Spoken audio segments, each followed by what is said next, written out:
Hello everyone, my name is Christian. Welcome to my hobby blog. Today we are doing the final review of the September 2022 Vinegar Syndrome subscription package.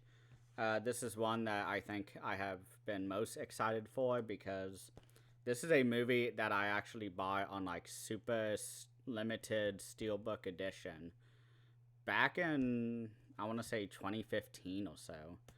And I put it into my PlayStation and my Blu-ray player, and both machines could not run it because it was Region B. And for years, I have been wanting to watch this, and I've been rating, just been really lazy on catching up on this. And the movie I'm talking about today is 1979 film starring James Brolin, Margot Kidder, and Rob Steiger, and the amazing film called Amityville Horror. This is the new 4K with the some really great special features attached to this. There are a lot of them. It has a really amazing slipcover. I love the back of it with the upside down cross and all the flies. That's a very striking image for the slipcover. So first, just to give my initial reaction to this movie, is that this was, again, the first time that I saw this. This is a classic of the genre. It's probably the number one haunted house film that anybody talks about. Maybe Poltergeist, which I think nails this story a lot more than this. But this is sort of the first big and great haunted house film. I loved this movie. I love the sound design. I love the score for this movie. I love the cinematography. It had very interesting shots.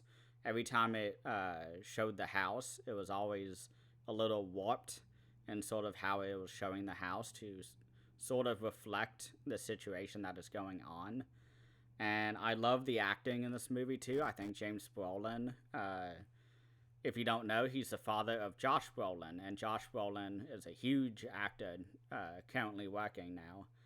And I see now where he got his acting chops because James Brolin just knocked it out of the park. He has a slow descent from the beginning of the movie all the way to the end. And they have a really great documentary newly filmed for this release by Vinegar Syndrome, where they talk to, I think, the screenwriter, and he talks about how this movie was a lot better than The Shining when you compare it to sort of the descent and madness that our main character slowly falls into.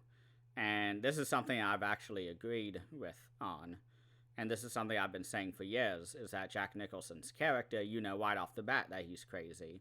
But in this movie, and I finally have an example of how to do this better, is that this movie starts right off the bat with him being a loving father, being a very understanding and listening husband. And by the end of the movie, he is just totally different. He is unidentifiable when comparing him to him in the beginning of the film. And this movie definitely gets scarier as the moment goes on. Poltergeist, I think, nails down everything a lot more effectively and doesn't really waste any time. This movie definitely goes back and forth in locations, unlike Poltergeist, where they get out of that main house like once or twice throughout the movie. But this movie, they kind of go back and forth between the haunted house and the church and to a wedding and all these other different events going on. And the entire movie, you're thinking, why don't they just leave the house? And this is something the screenwriter also talked about, is that he wanted to make this a very scary movie because the first draft of it, the guy who wrote the novel didn't give the rights to the movie or for the movie to use the book. And so the producer had to sort of make a big deal with him to finally get it accepted to get the rights. And once they got the rights, they wrote a first draft that was completely unscary. So what the screenwriter did is that he came in and was like, okay, let's have all of the horror sequences happen just to one character the entire movie. Every time there's a scary moment, it is always just an individual. And that was something that I didn't really pick up on, but thinking back to the movie, that's what makes it so successful, because as these characters go to, you know, the parents with the kids, or to each other between the husband and wife, nobody believes each other because it's always one person. And even when the dog is clawing at a brick or cement wall in the basement, they still don't really become aware of what's going on, because I guess they just can't fathom the fact that there are demons in the house. But God, this movie there's so much that is great about it. This definitely is the best example of a haunted house movie. I love Poltergeist. I think that's a perfect movie. But there's definitely sequences where I think they could have gone a little more violent and a little more scary. And this movie definitely goes there. They even kill a child on camera, although it is a dream sequence. They do that, and then they have a head explosion. They have the walls bleeding. They have the priest who is just sick all the time. They smash a little boy's hands. Like, there's many scenes in this movie that I don't think can happen in any sort of haunted house movie, except for this one, because it was made in the 70s. And they actually have a interview in the new documentary with one of the child actors grown up, and he talked about how he was able to do his own stunt of falling down the staircase. And I was thinking of that while he was talking about it, how you can't really do that nowadays. You can't just let a kid do his own stunts and fall down a staircase. So many things can go wrong with that. And especially as an insurance company on set, you don't want that liability of a child dying on set. So lots of really cool stuff like that happening behind the scenes, where nothing like this would happen again. And listening to James Brolin talk about this film, because they also have a set of interviews that were filmed in 2017, which I assume was for a previous edition of this movie, of a physical release. But they have James Brolin talk about how this movie just had a really great atmosphere throughout the entirety of its filming, and the child actor grown up, he also talks about how they were all just a big family and they were able to joke around and have fun, but when the cameras were rolling, they were able to snap right back into sort of the roles that they were expected to fill. And so James Brolin, he would say he would just go meditate for 20 minutes or so, and then just kind of reread the lines, make sure he has it down, and then he would go out, joke around with the crew and have fun, play cards. And then when they would say shoot or go, whatever, they would, the kids and James Brolin, they would snap right back into character and be able to do the scene flawlessly. And one point that James Brolin mentioned that I definitely agree with is that he kind of was thinking back about how a lot of the movie he didn't think would work. And he says that because he is still today a director, he was able to kind of catch on during many of his movies that he was acting in and be like, okay, well, that they're not going to use that shot, or they're not going to use this, or, oh, that was my best sort of take, like they're definitely going to use that.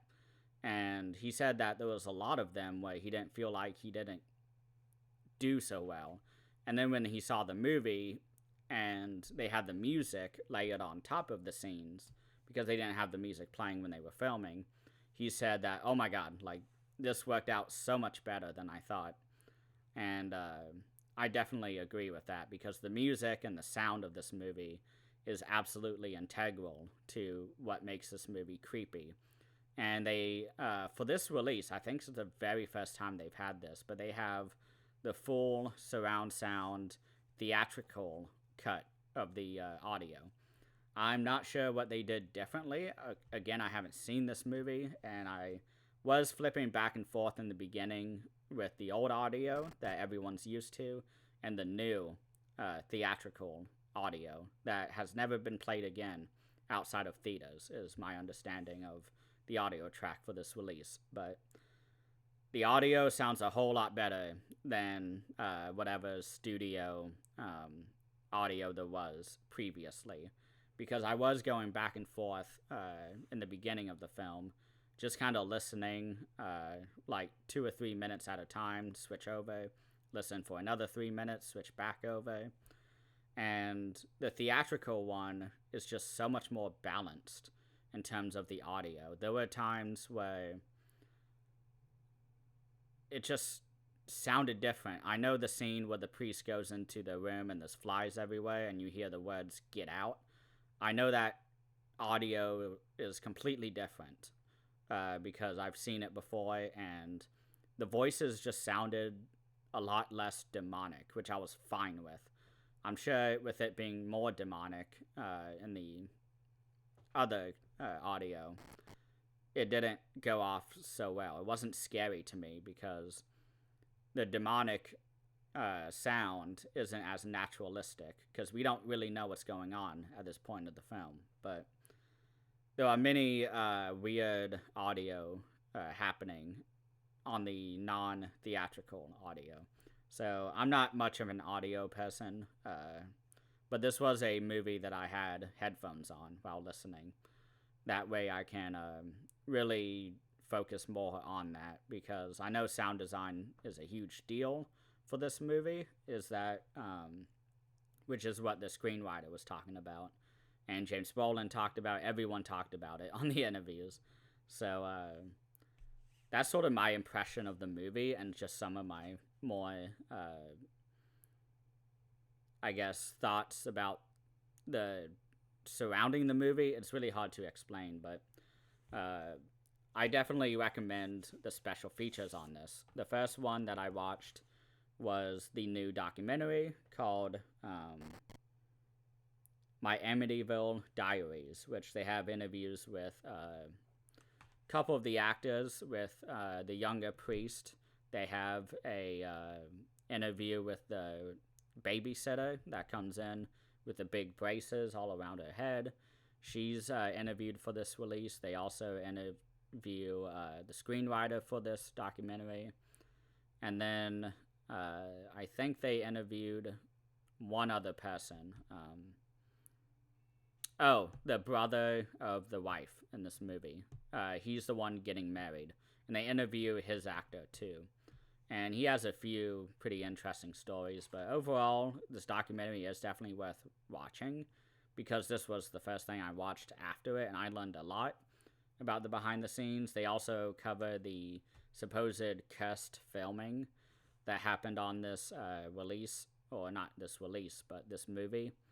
And for years, I'd heard about how it was haunted when they were filming this movie. And they talk about, like, everybody was like, yeah, nothing happened. Nothing supernatural happened when this movie was being filmed.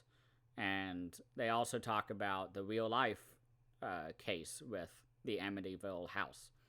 And they just sort of reacted to, and also thought about the reaction to, when the family said that it was all a hoax.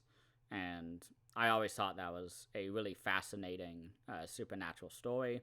I don't believe in ghosts. I'm sure there's very weird stuff going on that can be attributed to ghosts, but I don't think they're real. And I always have a suspicion of disbelief when I am sort of watching these true crime type of documentaries all about supernatural, I guess, happenings. And I think the Amityville house is sort of the most interesting supernatural story, even if I know that it's not real. I've always enjoyed looking at those pictures of the ghost in the window, which you can look up, where you can kind of see the curtain is drawn aside and you see the two eyes, which that's one little nitpick that I have for this movie, is that there's a scene where there's a little pig monster that looks at the window at James Brolin, and it does not look good at all. I don't know if that's because of the restoration or whether it's just because of what they had available at the time, but that was the one moment that took me out for a second when everything's going crazy and he sees a pig monster in the window, and it's supposed to be Judy, which the little girl is talking to, and just it's your typical trope of the kid talking to the ghost and the parents being like, "Oh, you're so weird, imaginary friends," and that's kind of the one thing I didn't really care for. The pig monster didn't look scary at all, but I kind of got it. I enjoyed it, but I also watched the interview with James Brolin that was made in 2017, which I've talked about a lot already, but that one was really good. James Brolin is just a masterclass. He seems like a very nice dude. Had a lot of stories to tell, talking about his entire career, where he was at the time. He also tells a story where he was in another film called Night of the Stranglings or something like that, or Night of the Juggler, I think is what it's called. And he was filming for it, and his agent gave him the book for Amityville because it came out a few years before the movie, and he said he was reading it, or he had picked it up from a bookstore during a rainstorm, and he got home, hung up some wet clothes for it to dry, and as he was reading the book, they at some point just fell, just for whatever reason. And he said that just instantly he jumped up and was really shooken after that kind of jump scare in his apartment. And he said okay, yeah, this book is pretty scary. I'll do the movie. So that was a pretty fun story to hear. But yeah, I didn't watch really any other special features. There's a lot of interviews on this release. There's an audio commentary that's been around forever because I've heard about it for a very long time, which has Dr. Hans Holzer, who is a doctor in parapsychology. So, and he has an entire book about the Amityville house, and not the movie, I don't think. The whole book is all about the house and sort of this supernatural